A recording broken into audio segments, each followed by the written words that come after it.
Mày nhà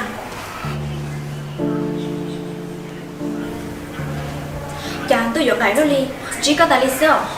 mua một gì thì xin mà buổi sáng chỉ tới lại cái gì sáng nó cũng thả đó mày nhà ít tôi nên trong lý câu nhưng chỉ mua là lù chẳng chắn ở đó cũng thả liều rồi do qua cậu cũng bao tờ chỉ sẽ đâu có sự nhà ta lo tôi rồi muốn cho chỉ cũng có tôi đã có thế thì chỉ để rồi nó có đâu cũng thả cũng mua là chẳng chắn nhiều khi có họ tôi nên trong lý câu nhưng chỉ mua lù chẳng chắn đã chi giờ hai đâu cũng liều giờ hai xe có giờ hai nam hoa bé tên nhỏ của sinh trí ôi cha có chơi hai đâu cũng nọ mà nhà rồi nó có chơi đã có chơi theo của chỉ cho có chơi lên nào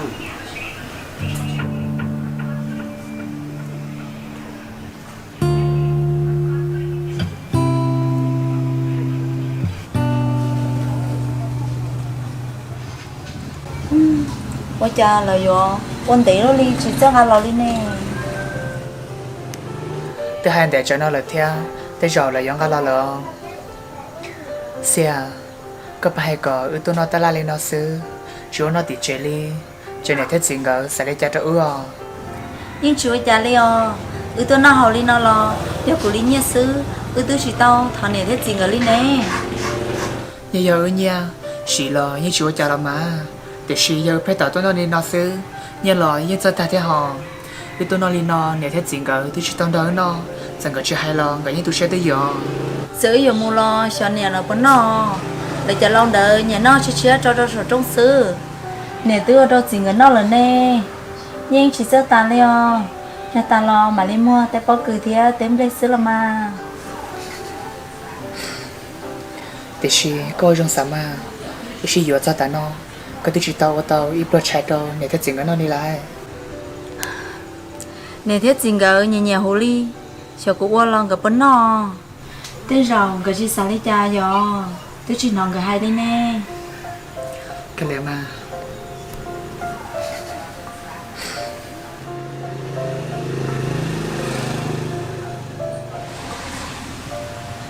mày già tuấn ra bé tới tém bằng nhà ta lo tôi thả cho tao ta li có anh chị sai tia có giờ tôi đâu cũng chỉ thả còn tới tém bằng tao ta li lo của những nhiều tôi thả xưa là mà giờ họ họ tôi của chảo của những hai cái gì nè là gì đó của thì xem mà họ nó của những đó có thả nhưng của sắp bao hai tia chúng tôi nè bây giờ xin lỗi lại có tới những bao hai tia tuấn ra nên xin lỗi trả giờ cái ở nông cho lừa lo của những té là lục cũ ôi cha có chuyện cá nông đi coi thế nào ôi lịch cha tuấn ra hai lịch có hai con na các bậc sáu bao na ta kỳ nào tuấn ra một tôi hai đâu cũ cỡ một sinh gì tuấn ra thảo của hai tia cỡ đã có là xíu lúc xin thảo đâu non nè chỉ có chẳng là mà nhà có sao sự hai tên đồ có cái gì mà sẽ bây giờ tuấn ra những hai linh đâu của thế tia mày xí của chị tao đã của thế lịch sáu bao hai tia tuấn ra thế cái gì cỡ bây giờ chỉ thảo là nó có chỗ luôn trắng có giờ hai đâu cũ giờ khỏi có xứ lo tuấn ra chỉ xin thảo lo giờ hai tia con chờ tuấn ra bỏ đi co cũng muốn tuấn ra đâu có lọ tao hai chị có hai đã chỉ đi cái nào hạt chỉ theo là mà mày xí ít tôi nói được sư cũng muốn bố trò mà nhà tao cơ vì cho tuấn thấy là sư thế lý mua tao bằng chỉ tao một lên đó nè như đi chị ok cho nè của cho luôn của tôi hai đứa có không đâu tao tao lên nào của tôi bao tuổi hai cái thì tôi có này nó tới là mày à tôi bảo tôi nói hoàn tiệt thì tôi của điện tao giờ lên tới nào hai đứa con là hai tiền, ít tuần nữa rồi lấy cuốn nó, cái số là sai chỉ tàu, cũng muốn đòi giàu, cái sao bao? Cái chiếc hay lo nè ha, lên theo tu để thi tôi cuốn nè, cái chỗ tôi thế lo, lấy cho hai tiền, cái sao chỉ chú ý đã cuốn nó, cái chuyện tao lo, hai tiền tuần nữa cũng khen tao, cái có giờ lúc giờ tao nè, mà nhà tên này tao bằng lo lại giờ có bao tuần hơn tao, giờ hay lo nè, chính giờ bây giờ trẻ tuần nên tôi nhìn giờ lo tiền lại nè, lấy cho hai tiền cái gì chỉ bao, cái lão chú lão sẽ học xí nó. đua mà tao mang tao cái chỉ bảo tiền nhận giải xe có tôi tỷ chế chính giải ước tiền nhận giải xe này có mà lý chúng ta sẽ là sao phải cái gì tuần để thi tôi cái nè tiếc cái thì tôi cũng không cao hơn tao nó nè cho để cũng chỉ bảo biến chỉ hai liều cái bao tao đi trả hai tiền tuần để thi dân giờ nó cũng bao tao đi trả nếu chỉ thà bao cũng bắt khi đó nấy chị trong cái lọ mà nhà có là đa số bao nhiêu gì buổi sáng chiều đi không hiểu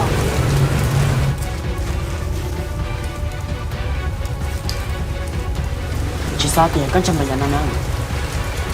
nhân cho chị tao nên tôi liều mày gì แต่ชีจะจิ้มมายาให้น้องแต่มายาชีป้อนเตาลงยังป้อนมีจีเหรอ có chỉ đứa tia đi chả là chỉ ăn giải nó nè con chưa cụ gì thế lo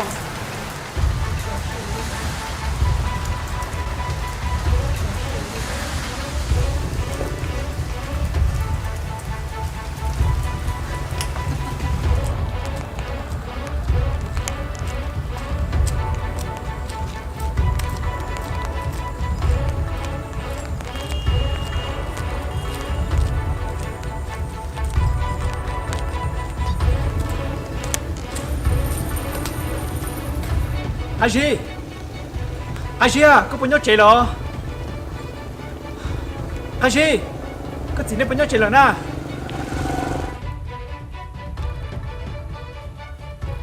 Haji chỉ nhớ là, tôi giờ có tôi là, một đứa trẻ. Tôi cơ giờ rồi, Haji không một đứa trẻ rồi. Bây giờ, một bé rồi, sao tôi nói Haji nên thả ra? Haji thì mấy sinh cái chồng một tí ta là yêu con là, giờ lấy tiền là học trẻ nào mà đi thao. Bố đi thế nào?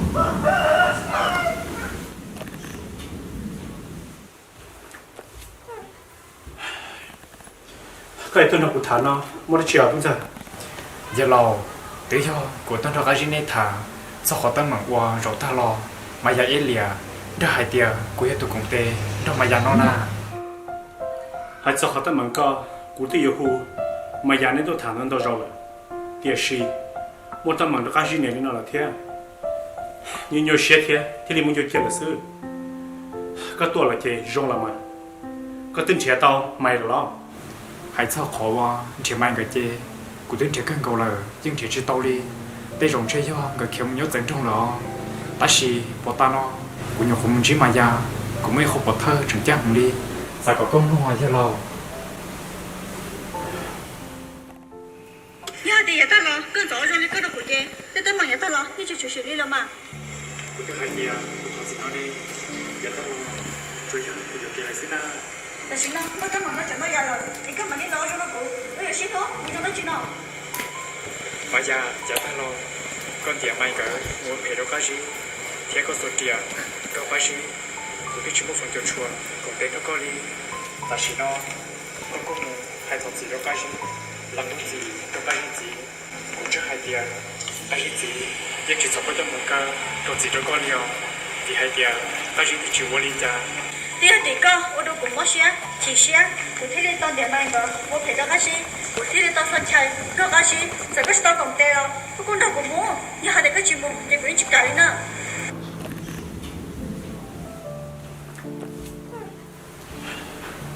Giờ lâu, họ tránh chê, cho trần đại ly, cho luôn qua, mà giờ hai họ nó,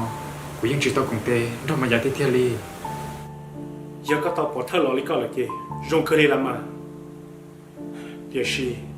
cái chủ mất khởi kia cho, lý trả lại những chuyện tao thẳng. Tại vì nó, họ cũng mà thiệt, họ cũng sao ổn định kì, dân chuyện tôi nâng ủa. Điều thì tôi khai gì nè, có tao cho. Ô liều giờ lâu bọn ta cũng bỏ máy giá cho trả cơ li chỉ cũng mà lấy son chỗ xe ô rồi này họ cũng xá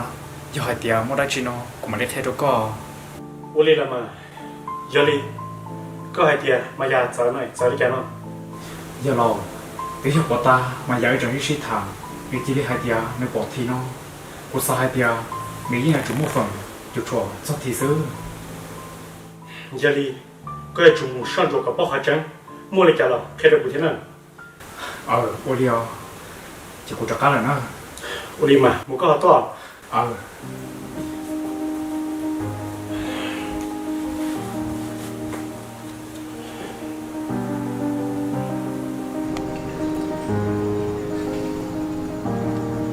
cả thế cái chụp bụng nó là cái gì lâu rồi cái gì ai chịu hả? xì giá trị Có bác sĩ luôn à? chị xì à? Chị xì.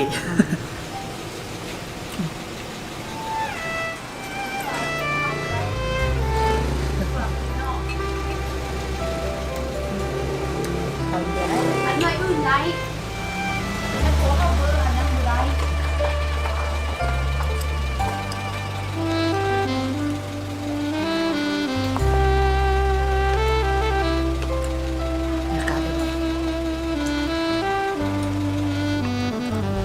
cô sao nó đã chỉ lo cả chỉ nó nè Olima có lo cả chuyện nó còn đâu thế nào ở liền cái là chỉ nó nè nó có cho có cái mua sao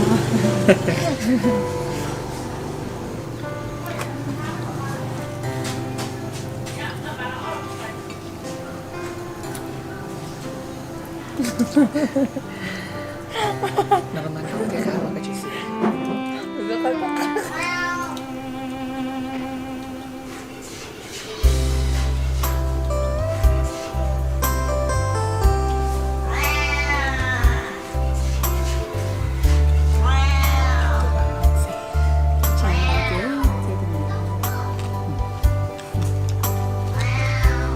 em nó khác đúng không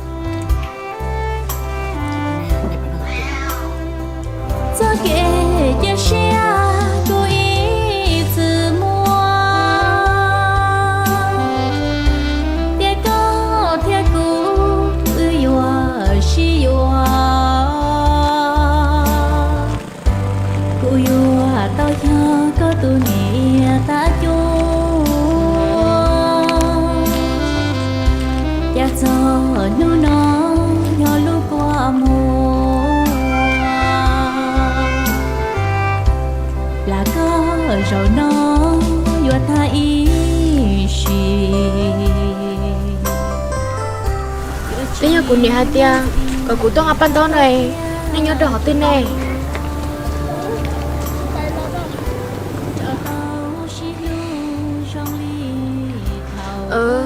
Nên nhớ được tao có lo, giờ đi chơi có tao lo nào kê, cũng mà đi lo ngao.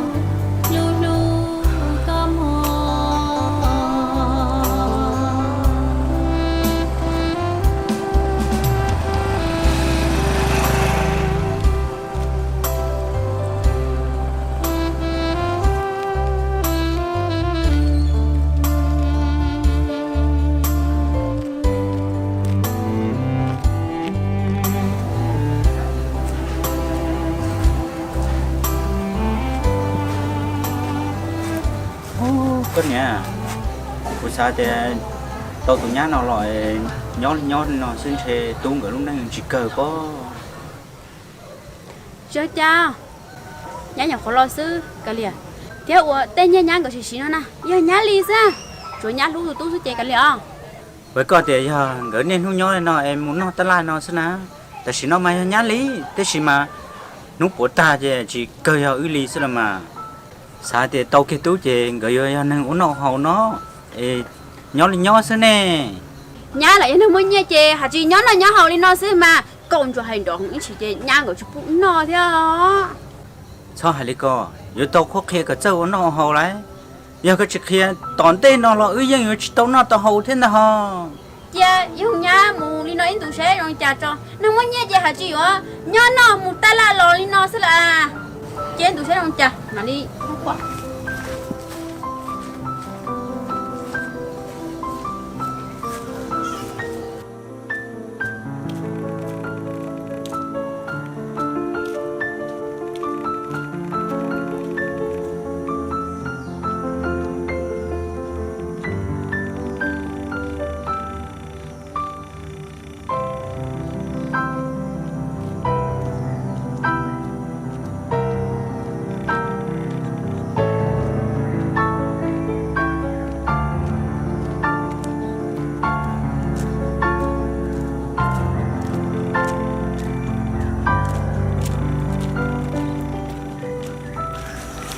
Ba chị, với chị đi lo thì nó,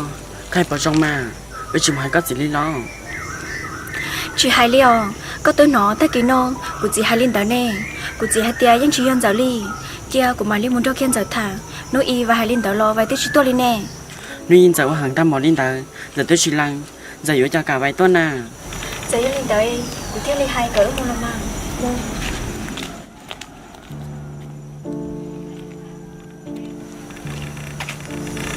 Cái gì? Mày xin lấy tôi sao? Chẳng có muốn đánh đến chế nè ha, giờ có nhớ là nó. Giờ nhớ cơ, ta xin giờ chỉ xin lên. Bây giờ nó in giờ muốn tôi chế, trong giờ hết sao? cái gì còn nói y nét tôi hành linh đỡ của tương đương giải thật ta lọ có cái nhà xe đỡ giờ chúng một phần chịu chùa nó của tôi giờ cho giải tôi đâu có gì nét thả ta chỉ mà tôi giờ nói y giờ muốn tao chế trong giờ sai thì lịch tôi đâu nét thả sao nét tôi nó bây giờ nét đặc tôi thả có tới mình đỡ nó do cậu nói y có hai linh đạo để xí mà chỉ còn giờ nét tua em mới xí ư thế li giờ đó khá tôi non giờ thả đua do hai tiếng giờ chỉ một phần chùa lý có hay ô lý chan giờ hon trai họ chỉ cả tôi được của chị thả li mà chỉ do dành trai thì do nhỏ nét chỉ lịch tôi hai linh đỡ giờ thì linh một tài sư còn giờ chỉ tôi đó cái gì nét thả thì dân giờ trong mỏ sao cũng dân giờ tôi nung cũng dân lại thì giờ dân chỉ sẽ phê linh đỡ liền vậy toàn nó họ được các tôn chính giờ lo tự do món năng hai tia giờ yêu tôn để thi tô của nhà nó em mới xí ư theo lịch được các tôn nó lấy từ hai linh đỡ nó từ chúng lên từ bao cho còn tên mình nó lên nè mà nhà tôi hai tia giờ nhà tôi để thi tôi nhận giải nó cho cậu và ta ơn chí mà nhà hai linh đỡ em cũng thiết sải tia do mà nhà chỉ bao đây rồi mà nhà chỉ hay theo lịch được các lo mày già linh đã đó nè lo nếu y cũng chỉ mày già cũng trong mày già thảo bé lo luôn cũng cho hai tia có xài hai tia nếu cũng tụi mình để thi toa có nhà nó xí nè eo cha mày già hai linh đã đó nè nó có vô tụi hai trong mà nhà xứ lo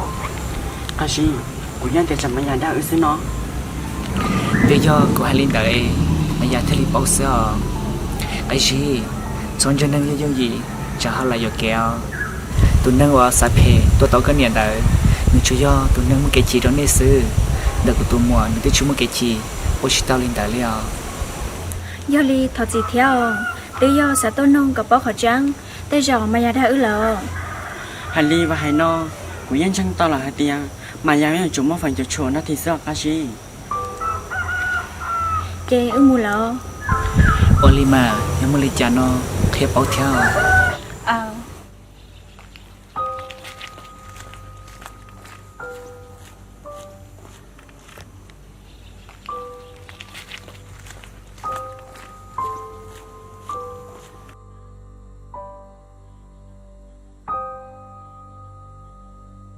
nhớ lâu cái gì đấy có muốn đưa cái gì thà cái gì hay chả xin à gì bị cái gì hay tia cậu cái chiếc khởi cho luôn nó rồi trong chia sau nó xí thải thì lấy tàu cho lộ vào thơi nó dùng cơ mà đã lâu của con gì tao mà già hai chỗ lu co tại lo Tuấn giờ cô lấy cô do tiền mà nhà bao chê mà nhà được chỉ hàng lại giờ hai tia mà giờ bảo lo giết chúa trả liều tại sao nó chê rồi sai xe lên thiên tuổi dân đại sư vì vì do tỷ mà giờ em cũng theo đi qua chỉ tôi giờ đã chỉ đi mà giờ tôi cũng muốn tới tôi rồi thôi không ngờ giờ cũng chỉ tôi bảo thơ gì cũng chỉ dân người đi họ của nơi như bị biết thảm tự do như bị cũng cũng có hai tia bây giờ điều tôi thì tôi lúc trẻ lúc chung là tôi chỉ tôi tiệt tỏ tôi rồi tỏ nó giờ cơ mà muốn đợi bây giờ thì muốn tắm mặn nhưng cho săn béo hiện muốn đã chuyên nó đã lâu cụ lo chỉ bảo thia ta chỉ tới học cái tặng mà giờ tôi chỉ cụ nhớ rồi tỏ lúc trẻ tỏ mà giờ tôi cho chị lúc sĩ thả tôi chỉ tao ta mà giờ chỉ đi hai tia mà giờ bỏ thì mà giờ sai không đi nhưng chỉ đi kia rồi cụ chỉ đi xa hai tia nếu như chúng một phần chịu chùa nó thì xứ nó Tuấn giờ có giá tiền mà nhà để thì một tô cái gì để chỉ cho cái gì này nó lo giờ cơ ở đây rằng cụ những xã tôi đi tới cơ vì cái gì hai tia thì những tô cái gì để chỉ cái gì nhập bỏ cái gì nhập nó thay thì cho cái gì nhập xứ cái gì tôi chỉ muốn những thôi lên đấy nhưng không tặng mà giờ là nào giờ đi có chê nhưng mà chỉ do mà nhà để thì một tô cái gì để chỉ nó thì tôi là thì chỉ mong lên tôi là hết rồi mà nhà sẽ kịp hết thế nào đã lâu của những sản lý có theo ta chỉ mà chủ do bây giờ một thật sự ta chỉ nó cái gì từ cho lũ tua cả bên chia tu nào tua cái gì niệm đại lọ cô sa hai tia ta chỉ nó cô tuyên giả tông mà giờ rồi cô yêu cô trong nữa có đến chân cô xia cô tôi nhớ gì nữa cho hai tia nếu như tụi tiền thì tia như nhà chủ mua lá chi giả sư cô như chủ ba cái gì cả sổ tông mà giờ như đi cô đi có sa đi giả sư đã lâu của những còn trong theo bên lò như cho nên mua lửa theo แต่ชิมาอยู่ที่เจ้าก็ยังมาอยากตัวเจ้าเดี๋ยวก็ลีก็ช่วยเป้าใช้ดวง tuấn giờ cô đi cô chẳng chơi thao lỡ giờ hai tiền mày nhà báo có nhận trí kịp phải xí lại bên trong ta chỉ nó chủ chủ tí dâu cái nó là sư giờ hai tiền yếu dòng trai lò nhưng nhà chủ tàu qua cùng mà liêu dòng trai thiên nhưng bị nấy lò của sĩ lò thiên an ôi đi mà lúc ở phía tới giờ giờ sợ cái mày nhà sư ôi trong chơi nữaแล้วเราไม่ได้จีรอบูเราบุกเที่ยว ô liều như bị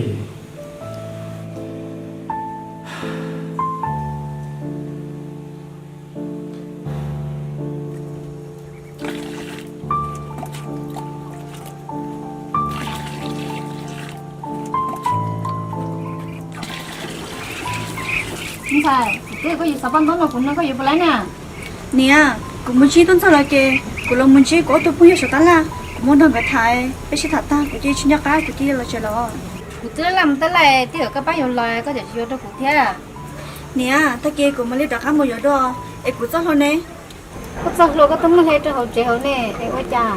cũng chỉ bao cũng mất rất còn đàn thế là lấy cha cũng muốn chi tuần sau cũng tôi là chế cũng cho không mất ra bỏ thì thế à thì ở đây là mình sai cái có muốn chỉ tuân giờ họ tư cái có có một sai bỏ thì thế nào tuần sau cũng muốn chi tuần sau là lúc tự lan ô là ô chỉ tao tiền cũng bỏ thì tôi đã bỏ tao đâu cũngซื้อ tôi cũng chơi thao lò nè vậy chế là các muốn có sao luôn cho cái tuân giờ có muốn chỉ tuân giờ hay đã chỉ có nào tuần sau hai tiền cỡ là xí thả cỡ xin gà xe để tuần sau thật gì vậy ta lo cỡ đã cái lo xin lúc đó nọ nè tuân giờ thì chỉ nhẹ có cái chân không là tuân giờ đã cái hay nào đâu có mà có thể là tuân giờ lúc cái gì hàng người tới là xí yếu nó nè cũng chỉ bỏ hai tiền mua tấm bằng để chỉ chịu xí ở nhà tuần sau hai người đó của để xin mà tuần sau đi hai tiền tuần sau hai tiền tên đi nọ son trong tuần giờ ta theo mình sai tuần giờ chỉ bao giờ đâu có rõ sợ là giờ tuần giờ mua học về đã chỉ là tôi chỉ bao ô li mà nè cô lo em chỉ tuần trong tuần sau đi theo cô chọn sang chùa sẽ tuần sau hai người đó của thế bị đấy chị nè đi đó xe cũng muốn chắc lo là ô li mà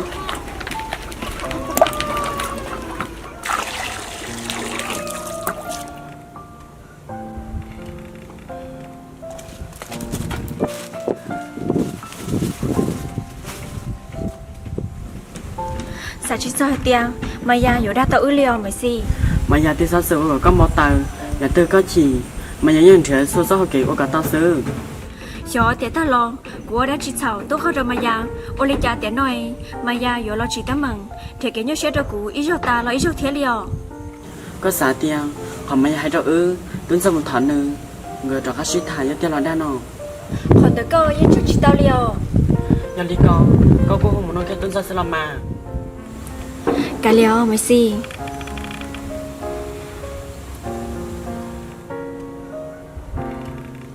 mình sai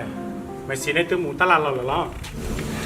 lo lo gì tí giờ mày xí trong một hàng trang này thế liên quan đến xưa chiều đi chào mình sai bà ta tuần sau tuần là chuyện nó đừng bắt tao hút đâu con tuần sau chỉ tao hút cho của tuần sau họ tôi đã chỉ được chuyện nó tuần sau cơ tông mà yang ấy cho lù cơ sĩ thà cho họ ta mang rượu ta lo nó mà yang có quan tâm cho tôi cũng nữa giờ đi con còn mà giờ hay cho tiền tuấn sau trả các món chỉ mà giờ cũng mất tiền gì tuần sau ngay cho lù tôi cho nó công luôn người thà cho đã chỉ nó mình sai cho lù tuần sau cho nó cũng luôn tới giờ mà giờ tuần sau cơ thà cho rượu ta lo nó mà giờ cho tiền có tôi chỉ chỉ một phần kiểu处理chưa hai mang cái tua bộ phê đâu có lo giờ mà dàn tiền xứ họ hay cho mà dàn không có lo tuần sau yên chỉ tàu cũng tên nó mà giờ số giờ nó giờ mà giờ ô mà giờ xứ gì tuần sau cho lù lý tớ cho công nông sư tay rầu người cô suy trâu chỉ lấy trả lo từ bao chỉ tao con chẳng thế lo mình sai chỉ yên chỉ ta theo thì是这类节目就弄到了应只有东西接做叫做做节目里应有东西天嘛样个心机是点是他的跳 gì giờ li các bộ tao nó tuần sau thả giờ li chả muốn gì nó họ ta mừng nó yên是他ta了叫他高但是呢有春节个到都能话得提多个人在做 chính ra của xã tia tôi địa thi tôi nhận dần đấy nhiều chủ yếu mà nhà sữa vì tôi đang做cái gì mà cho mà chỉ nhưng mà nhà in sữa nhớ cơ gì thằng tê của xã tia yên giờ nó đã chỉ chỉ lý chỉ yên giờ你猜，你是那个进来恐怖可见，幕后的掉。